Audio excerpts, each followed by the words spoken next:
First of all, let me start the video. Man, I got my homie Real Fetty on the line. From where you from? Again, you from Tennessee, right? Yeah, man, I'm from Tennessee, man. I'm 45 minutes from Memphis. You know what I'm talking about? 45 minutes from Memphis, right? So I was talking, like I was saying, man. I know how these people play, meaning they'll do anything to get you off the street if they need to.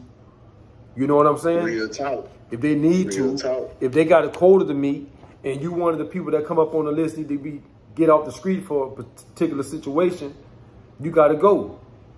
Yeah, and they gonna cheat you off the streets. You know what I'm saying? Yeah. Like they did me. They cheated me off the streets, man. They threw me away on my first felony, first bid. You know, this is my first time ever having to do time in prison, man. And they gave me 28 years for less than 2 ounces of crack.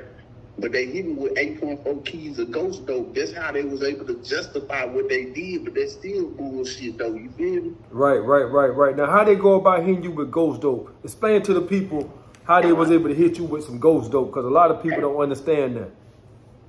I see. The terminology ghost dope is a layperson term, you know what I'm saying? What we created so we can easily understand what ghost dope is, you know what I'm saying, when it's stated, you know what I'm saying? What ghost dope is when a person, my situation, the confidential informant testified that I sold 14 grams to 2 ounces of crack 3 days a week for 7 years.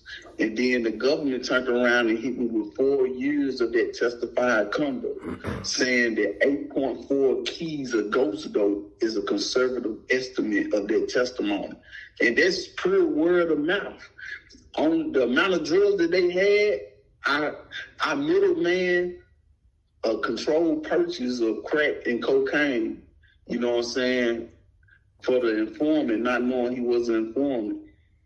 And it equaled 43.9 grams all together out of them 3 purchases and stuff. But then, so that's the way that they got me off the street, locked me into the drug conspiracy. You know what I'm saying?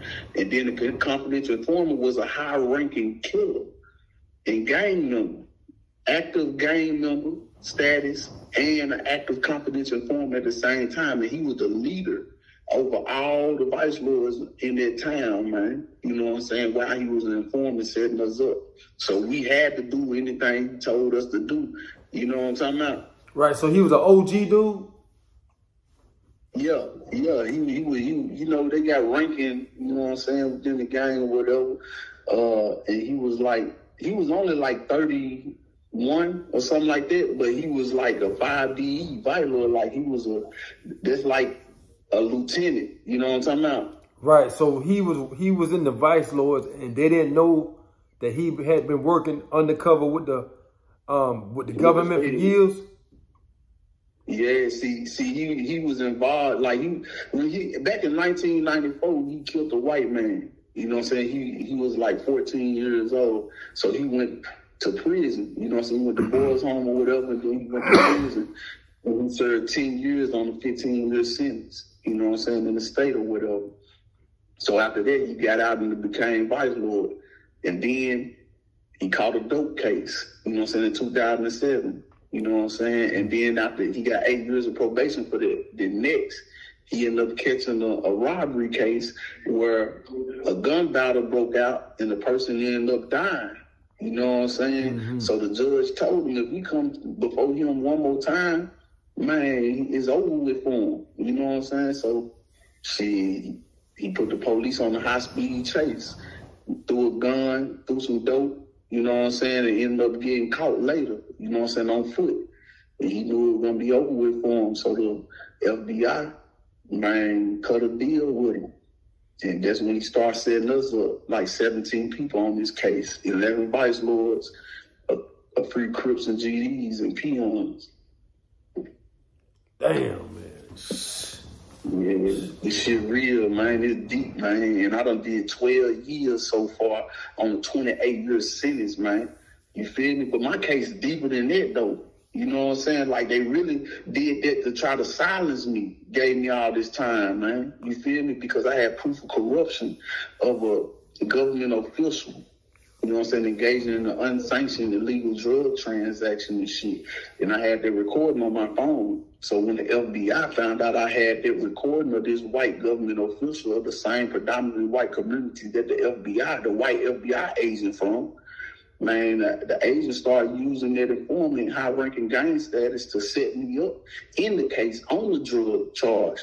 Because I was a petty low-level drug dealer, man, breaking them rocks down and selling it to the junkies here and there just to get by. You know how a nigga be suffering in the hood and shit, you know what I'm saying, in the trenches, you feel me? Yeah, and they got you labeled like you're a kingpin. Man, got a nigga labeled, man, bro. Man, you would have seen my trial. I got some paperwork, you know what I'm saying? I'm gonna end up sending you some one day, you know what I'm saying, on the videos and shit to show a motherfucker, man, like, man, they got me labeled like, man, like a movie, bro. You feel me? Right. And it's all because they had this one guy feeding them information for all them years, and he basically the one got everybody looking bad, you know? Got everybody. But see, that's so wicked. Once me and my other 16 co-defendants, 17 count me, once we got locked up on this case, my co-defendants started becoming cooperating witnesses for the government. You feel what I'm saying? They started ratting on each other and me. Once again. You feel me? Once again, look what you said you got going again. You got guys involved in the streets at a young age, don't really know the consequences of their actions, and then instead of getting picked up by the local police department, you're getting picked up by the big boys. And when the big boys come pick you up, they not playing no games. No, I'm straight. Yeah, my bad, bro. What you saying? I say, man, most individuals out here in the streets, when we jump out there young, we really don't know the consequences of our actions. So what we doing, we out here messing around in the streets. I don't care if you're at a low level or at a big level. But when them people come pick you up, and it don't be the little local law enforcement, it be them big boys, you realize that these people ain't playing no games, and a lot of them guys ain't used to that type of pressure. Right. But the whole thing about it is they don't play fair. No. Niggas thinking that this fair shit is like the state. Nah, it ain't nothing at all whatsoever, man, like the state. You know what I'm talking about? Right. This joint, man, like these people be, man, kangaroo courts. That's a terminology. That's a law terminology. Kangaroo court, man, them are court systems that be doing what the fuck they want to do, bro. Man, I done been inside one of them. I know what you're talking about. I done been inside one. I know what you're talking about personally. I experienced it. It's mean you a sacrificial lamb at this time. Regardless of what you say, you got to get sacrificed. You got to be removed off the streets. Because they want to fulfill 85% capacity, fill these jails at an 85% capacity. You know what I'm saying? Right. So even if they know you innocent, they gonna make sure that you lose. They like, fuck it, they'll come back on the pill and go home after 5, 10, 15, 20 years. You know what I'm saying? As long as they be able to fulfill, they rates of filling these jails up at a certain capacity. So that it's a big business. That's what it is. All these people got investments. These rich people got investments. This one of the number one investments that they be investing their money into. You know what I'm saying? What is it, 401k and all type of stuff. Like, you got to check this stuff. Right. We know it's a business, man. You gonna make a return. Yeah, you know it's a business. Look how the prison system ran. It ain't number one big community. Yeah. That's all it is. Crazy. It's one big community. Everything is making money. The canteen, the officers, everything is making money. Unicorn, whatever they got going on, they getting taxes. It's all one big business, and it's write-off for certain people. People make investments in the companies. They put out contracts every year for some of these prisons to fulfill certain orders. Man, it's business, man. Millions of dollars.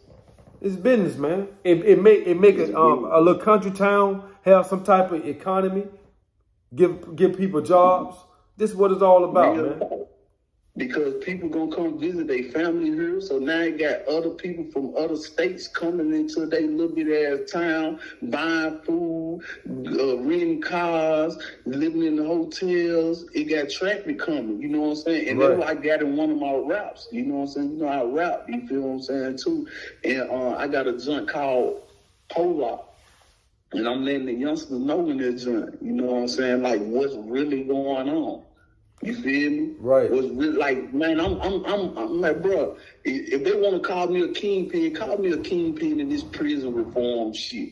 You feel what I'm talking about? Because I'm standing on business, bro. And you know what I'm saying? I got other rappers that's standing on business with me too. You know what I'm saying? I got a book that done came out with NBA Michi Baby. That's NBA Youngboy cousin and his Youngboy artist on the label. You feel what I'm saying? Okay. And he locked up with me, you know what I'm saying, the Polak. You feel me? So I got a book out that's on some prison reform stuff that's warning the youngsters and people out there in the world about the tricks and traps that lies ahead. You feel what I'm saying? So at least they'll be alert. It might not change everybody, you know what I'm saying? But at least they'll be alert. So when they see it and they feel it, maybe they can stop before it get them. You know what I'm saying? Because this shit ain't straight. And then I got a book coming out with Pooh Shiesty. You know what I'm saying? Book 2 of my 7-book series. You feel me? So the book with NBA Michi Baby is titled They Tried to Silence Me by Real Fetty. It's on Amazon. You feel me? And then I got the book that's going to come out with Shiesty, book 2 of the 7-book series titled Love, Corruption, and the Criminal in Just Us System. You know what I'm saying? And I let them relive my whole life. You know what I'm saying? Because all the way to the time that I get to meet my co-defendants, to the time that the government, our partner was setting us up. But man, he was selling us, man. He was selling black people, man, to these white folks, bro. He was a slave catcher. Was, man, listen, it's no different than back in the 1600s. They was able to convert one of our own to become a slave master, to a slave catcher. Yeah, for the master. For the master.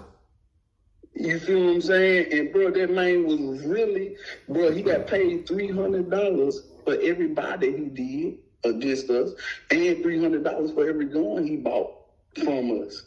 You know what I'm saying? So he is a leader that know, you know what I'm saying, like, he can tell me, hey, bro, there goes some guns over there, man. Bro got them for us and stuff. Go get them guns, you know what I'm saying? And you can sell them guns. I might bring you some sales. Then I go do it. And then he buy them from me one at a time or something like that. And the whole time it'd be a controlled purchase. You feel what I'm saying? Like, it's wicked. It's wicked, man. And it ain't right. So, you know, I'm doing everything in my power, man, to expose this to the world, man, so people can at least be alert about what's going on. Hey, how old you were when that happened to you, man? Man, I was like, I was 20, 21, I was like, 20, 21, 22, and 23. I just turned 24 when they came and grabbed us on the indictment. September 14th, 2011, I turned 24. September 15th, the next day, 2011, man, you know, they put out the warrant for our arrest, you know what I'm saying? And I've been gone since, you know what I'm saying? And it seems that that's the age they really want us at. For some reason, they want us in our 20s. Yeah, I know the reason. They know the reason, bro. Man, listen, man, I'm going to sing you something, fool. Man, in Washington, D.C., right now, all the DC inmates is getting released, you know what I'm saying? Like they getting a second chance, you know what I'm saying? If they done served at least a certain percentage of their time, or at least 15 years of their time, because it's a scientific fact. This is they documents what I'm going to tell you about that they filed or whatever. It's a scientific fact that the young person's frontal lobe doesn't fully develop until they turn the age 25. So therefore, with that, this law that they only doing for DC people, even though, see, I was younger than 25. You know what I'm saying? I'm from Tennessee. This Right. person in Detroit was younger than 25 when he committed the crime. Like, how y'all only doing DC people, which is really needed. And it's a blessing that the DC people getting it. Now we can argue for us to try to get it too.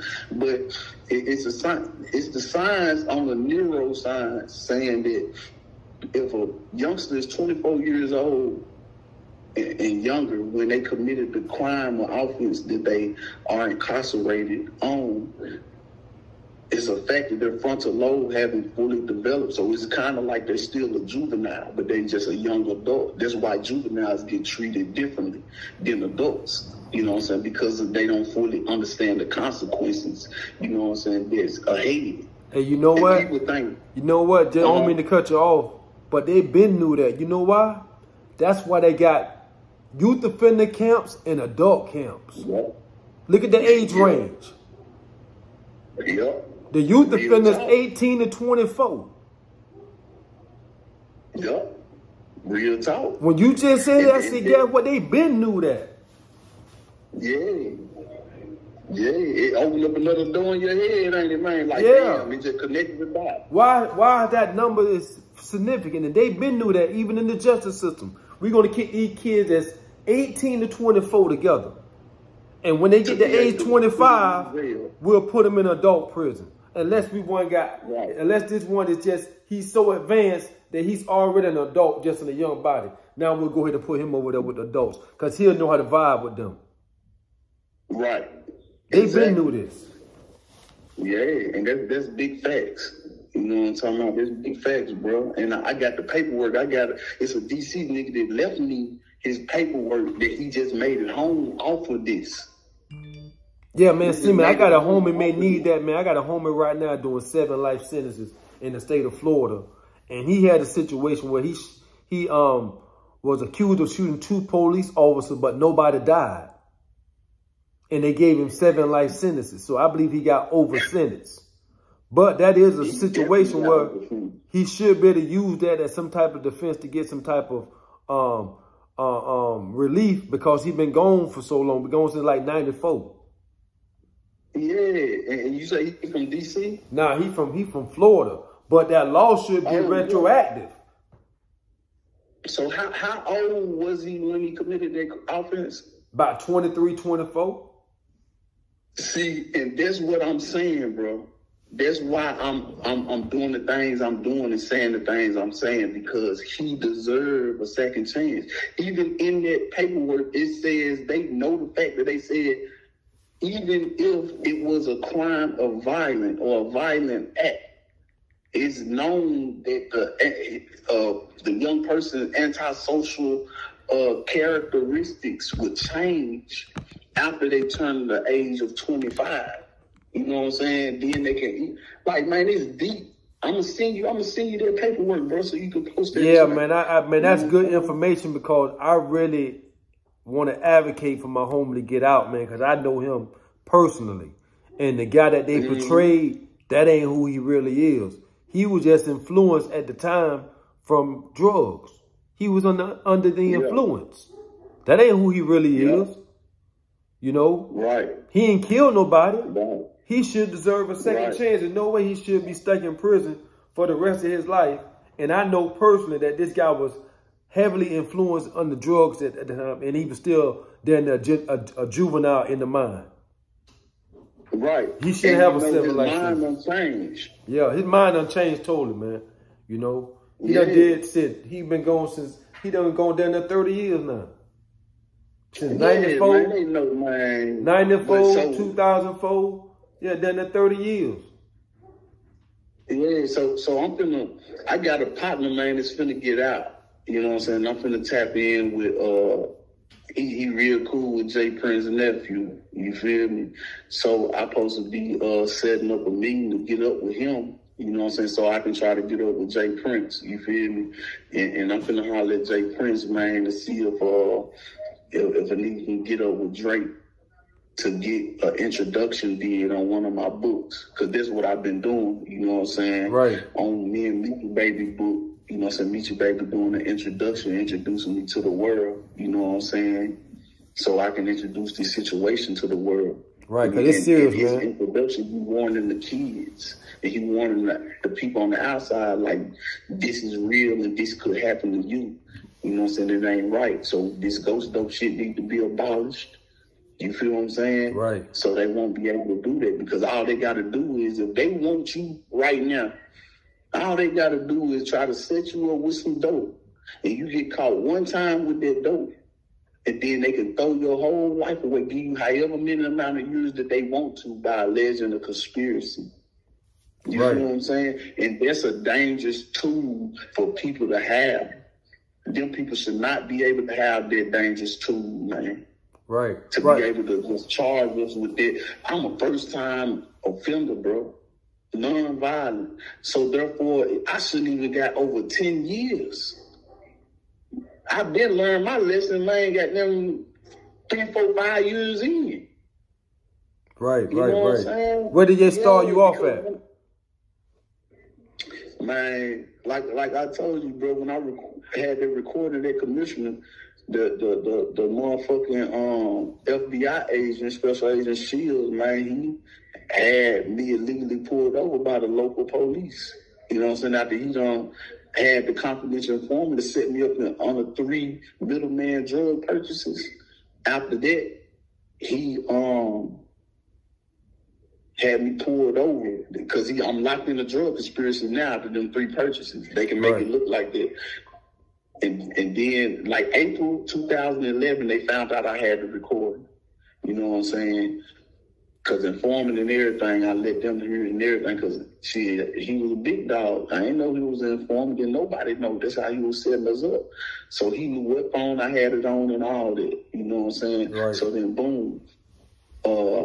After they found out that I had the recording, the FBI, the next month, you know what I'm saying, May was the first purchase. May 16th, 2011. And then May 24th, 2011 was the second purchase. Then June 2nd, 2011 was the third and last purchase. So 3 days after June 2nd, June 5th, they had me illegally pulled over so they could illegally take their cell phone from me. They had the recording of their commissioner on that joint, man. Acting like they were stopping me from committing a murder for hire. You feel me? Yeah. Yeah, so I got the dash cam footage, you know what I'm saying, that proved that they took 3 phones, 2 off me and 1 off the driver. But all they documented in their chain of custody report and the property receipt report is that they took 2 phones. The 3rd phone, they didn't even document that at all because it had the original recording of the commissioner on that junk. You feel me? And I had the battery taken out of it, so therefore I can preserve the recording. You feel me? Right. So I got the dash cam footage of the assisting officer. This is a black guy, Tim Kelly.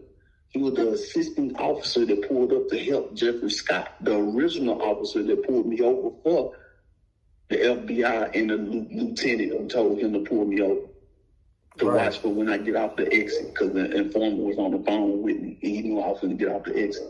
So boom, Tim Kelly recorded everything that the white officer didn't record, because the white officer kept turning his audio down on his body. You know what I'm saying? Right. So when Tim Kelly started finding out what was going on, the corrupt shit that was going on, Tim Kelly started turning his shit down. But the white guy had his up when Tim Kelly turned his shit down. So everything was still captured of them trying to find that 3rd phone that I had on me. You know what I'm saying? Because they found the first 2 off top, and I had the 3rd one in my cargo shorts pockets. You know what I'm saying? And when the officer took me to the precinct to book me, he like, man, you ain't got no knives, no weapons or drugs, because it's gonna be a felony if you make it past this threshold into this jail. I said, man, I ain't got nothing but a phone on me. He said, a phone? The detectives were looking for a phone.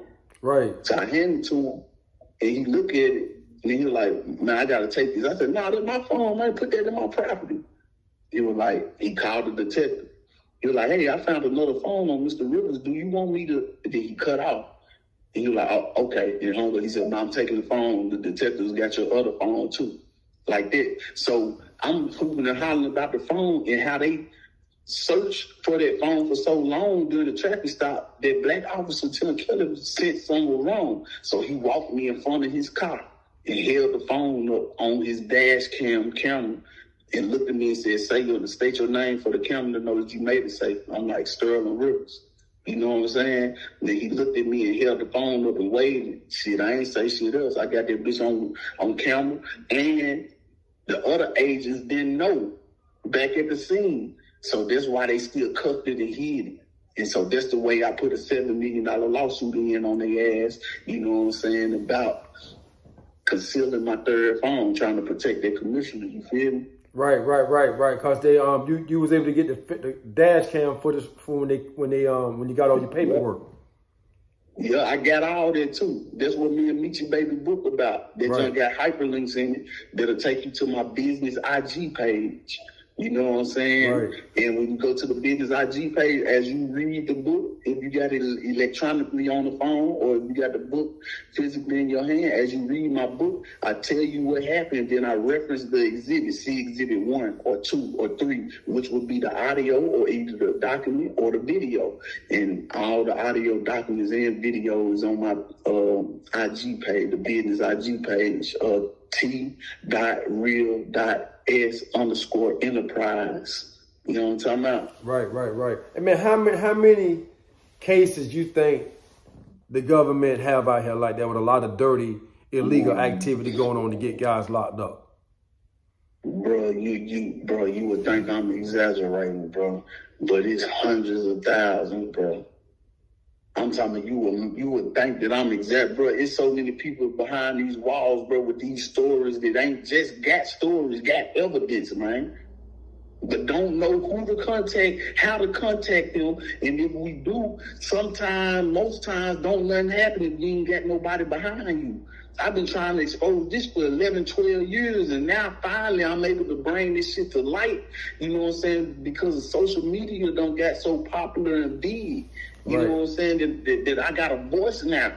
I got a medium. You feel what I'm saying? Right. And then I got these rappers that's getting locked up, and they come to the compound that a nigga own. I'm always like, I be slick famous in every compound I go to because of my work, what I do. You know what I'm saying, man? I'm full thought of beefing, man, at war with the government, man, mentally, though. Because you can't win no war physically with these people, man. You feel me? You got to win it in black and white. In black and white with some people behind you that's black and white. You hear me? Exactly. All people. Exactly. That's the only thing they understand is that stuff you put on that paper. If you don't speak their language, they ain't fucking with you. Yeah, or either you got to get a court of opinion. You know what I'm saying? The streets, you know what I'm saying? The world, you know what I'm saying? Public opinion. You feel me? Yeah, man. I done been inside one of them kangaroo courts, man. I understand, man. I done been inside one of them kangaroo courts where you know, man, look at here, I ain't do all this and what you said I did, man. And you gonna charge me with this anyway. Just to get you off the street. Anyway, man. You know? That's sad, bro. We hearing this, bro. We got families, man. My son, 15, bro.